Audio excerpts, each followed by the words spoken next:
మీరు ఒక రకమైన డైలాగ్స్ లాగానే లేకపోతే సంభాషణ లాగానో ఆ, రాశారు మీరు. రెండు నవల్స్ లో వచ్చింది అదే సేమ్ థింగ్.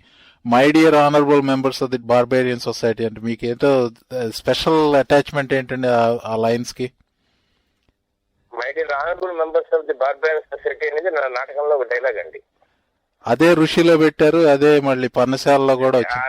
ఆ నాటకంలో డైలాగ్ వాడు స్పీచ్ ఇవ్వబోయే ముందు హెవీగా చప్పట్లు పడేది స్టేజ్ మీద చేస్తున్నప్పుడు. సో అప్పటి నుంచి ఆ డైలాగ్ అంటే అబ్సెషన్ అనమాట. ఓకే, మళ్ళీ తర్వాత ఇంకా ఇందులో ఒకటే కాదు, చాలా వస్తాయి నా దాంట్లో. బేవర్స్ అనే పదం ఒకటి చాలా సార్లు వస్తుంది.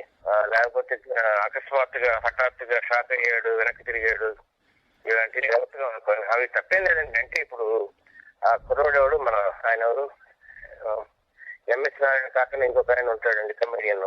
ఆయన ఉచ్చారణ ఒకలాగే ఉంటుంది, ఎప్పుడు సినిమాలో ఒకలాగే ఉంటుంది. అది మాట్లాడతాడు అతను. అవునండి, ఆయన పేరేం నాకు తెలియదండి. ఆయన అంతా ఒకే రకంగా ఉంటుంది. సరే, సారీ, నేను పేరు మర్చిపోయా. సరే, నా ఫ్రెండ్ అతను, రైటర్, అతను నాటకాలు రాసేవాడు.